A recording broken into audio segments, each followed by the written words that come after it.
Well, we have some good news for Bitcoin. This has to deal with Brazil. So, Brazil passes a law.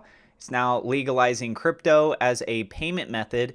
There's an article from Cointelegraph. I'll have a link down in the description for you guys so you can go check that out. Go show them some support. I'll share my thoughts and opinions at the end of this video. I am not a financial advisor. This is not financial advice. Everything I'm sharing is my own opinion. It's my own research. I highly encourage you to go do your own research. I also want to point out to you that there is a promotion going on right now with Webull. This looks like it's going to be ending today. I don't know what their promotion, if they're even going to have one. They probably will for the month of December. But this is an incredible promotion. You could get up to 12 free stocks. You can also trade cryptocurrencies on their platform. I'll have a link in the description for you. You can go check out more details on that. You open up an account, you get 2 free fractional shares. You deposit any amount, you get 4 to 10 free fractional shares. These are going to be valued probably around $3, $4, that kind of a range. But if you're really lucky, you could get something valued up to $300 or $3,000. So feel free to check that out. The link is down in the description. And now let's dive into the news.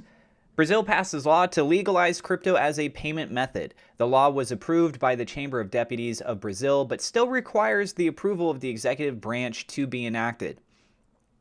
While Brazil has not made Bitcoin legal tender as El Salvador did last year, the South American nation has passed a law that legalizes crypto payments throughout the country.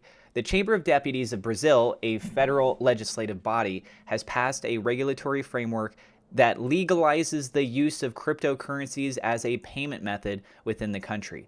While this makes significant progress for crypto within Brazil, the law still requires the signature of the president of Brazil for it to be enacted. The passing of the bill does not make any cryptocurrencies legal tender within the country. However, the bill will include digital currencies and air mileage programs in the definition of payment methods that are under the supervision of the country's central bank.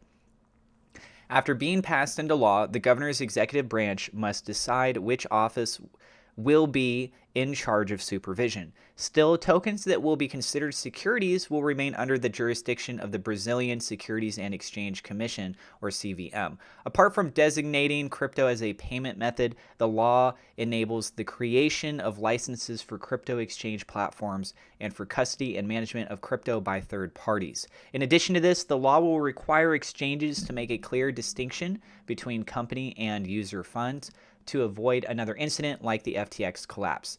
Back in June, a similar proposal was issued to allow Brazilians to use crypto as a means of payment and protect their private keys from being taken by courts. The proposal aims to make crypto assets a means of exchange and an instrument of access to goods, services, or investments. Meanwhile, while the FTX collapse has impacted many sectors within the crypto space, it will not affect everyday crypto use for Brazilians, according to Thiago Cesar, the CEO of Transfero Group, which is closely tied to the Brazilian crypto ecosystem. All right, now let's go ahead and share my thoughts on this.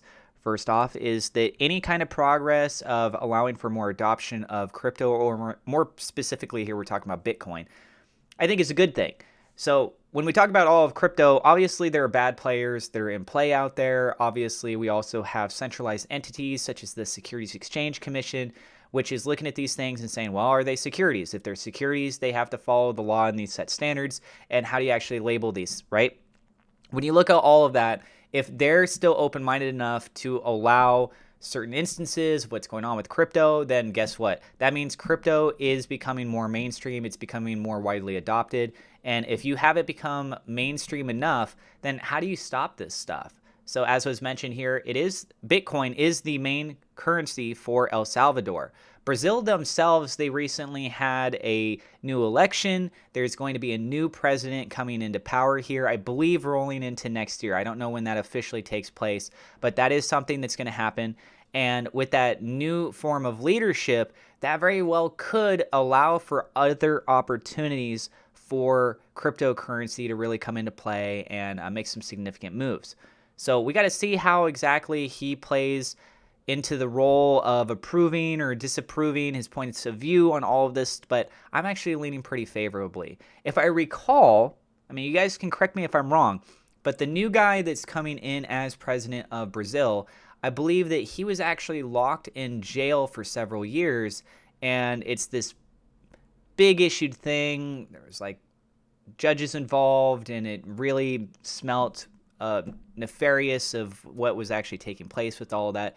So if all that is true, the president that's coming into power, I would be kind of inclined to believe that he'd be more open-minded to the idea of not having everything be super government influenced and controlled and having their hand on your back and being like, we can do what we want with you kind of a mentality.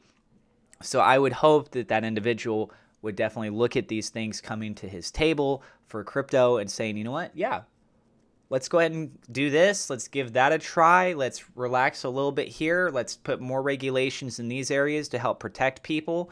And we'll have to see what it is that he actually ends up doing. But this is a step in the right direction, in my opinion. I'd love to know what your opinion is, so be sure to share that down in the comments below. Again, guys, I am not a financial advisor. This is not financial advice. Please go do your own research. Thank you so much to my Patreon supporters. Double shout out thank you to WeLoveSafeMoon.com, Victor Vegas, SafeMoon Oz for being higher level patrons. Also thank you to my YouTube members for your support. And if you are new to the channel, don't forget to hit subscribe, hit the thumbs up, like button. God bless, and we will see you in the next episode.